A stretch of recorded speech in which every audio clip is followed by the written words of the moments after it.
नमस्कार विद्यार्थियों, business studies की यूनिट नंबर 5 ऑर्गेनाइजिंग हम पढ़ने जा रहे हैं और आज इस यूनिट में हम पढ़ेंगे process of organising.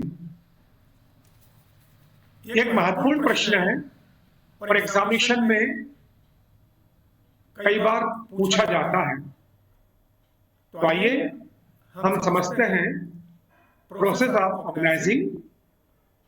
Organising function of management is performed very systematically and following certain steps. Following actions may be taken in the process of organizing.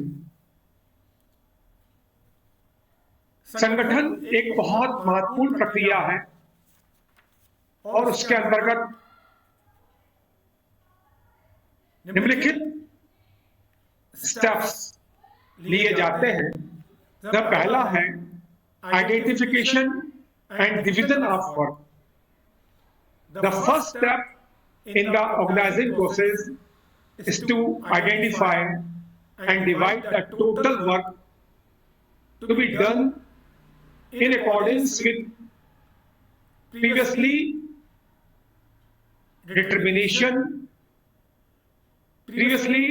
determined plans. संगठन प्रक्रिया के अंतर्गत सर्वप्रथम कार्य को जाना जाता है, पूरे कार्य को समझा जाता है, इसके बाद कार्य का विभाजन किया जाता है। कार्य विभाजन इस प्रकार किया जाता है कि कार्य की पुनरावृत्ति ना हो और कार्य का बोझ बराबर बराबर विभाजित हो। हम एक एग्जाम्पल के माध्यम से इसको समझते हैं। In bank, the total work is divided among different employees. The division of work also promote specialization and systematic working. अगर अपन एक बैंक में देखें तो संपूर्ण कार्य अलग अलग अधिकारी, अलग अलग कर्मचारी को उसकी योग्यता, उसके स्पेशलाइजेशन के आधार पर आवंटित किया जाता है। इस बैंक का पूरा कार्य सुचारू रूप से अपन को चलता हुआ मिलता है।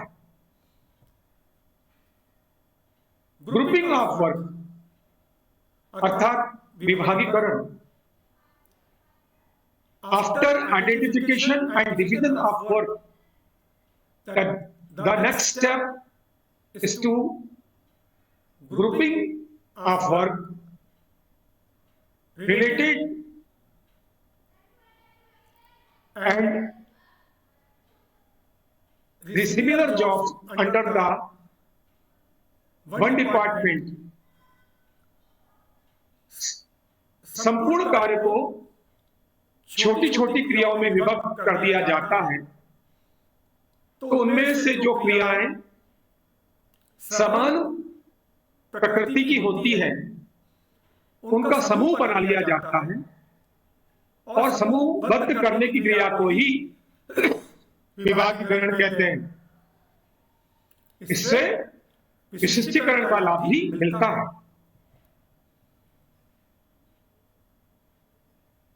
अगर अपन देखें कि सेल्स और एडवर्टाइजमेंट, इनसे रिलेटेड एक्टिविटीज को हम मार्केटिंग डिपार्टमेंट में ले लेते हैं। तो विशिष्टीकरण का लाभ अपन को देखने को मिलता है। Assignment of duties after grouping the work, sufficient duties also allotted on the basis of qualification, training, and interest.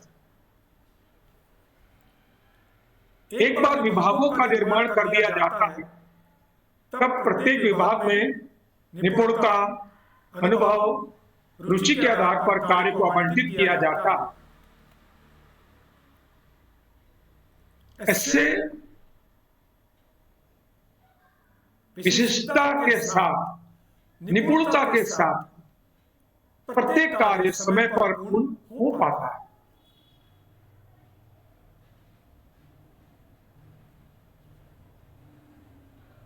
Purchase manager must be assigned duties relating to purchase of raw material.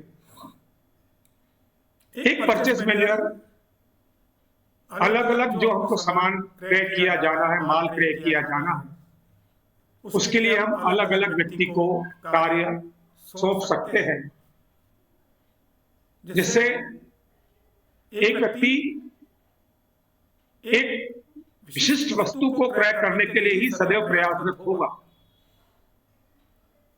और हमको उसके परिणाम बहुत बेहतर देखने को मिलेंगे।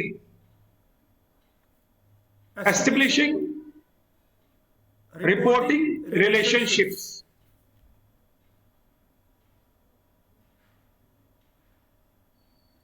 After assigning duties, the next step is to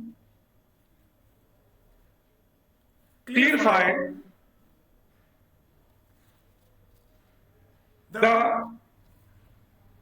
reporting system and the responsibilities associated with each job. कार्य आवंटित करने के उपरांत प्रत्येक विभाग में प्रत्येक सदस्य की जवाबदेही भी निर्धारित की जाना आवश्यक है, जिससे सभी को अपने उत्तरदायित्व का ज्ञान हो और व्यक्ति अपना कार्य समय पर पूर्ण करे।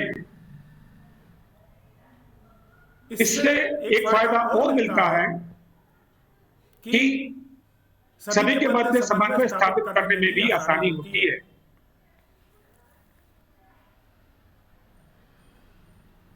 तो यह है बच्चों प्रोसेस ऑफ स्टाफिंग। हम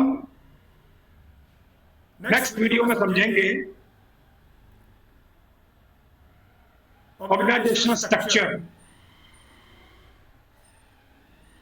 Thank you very much.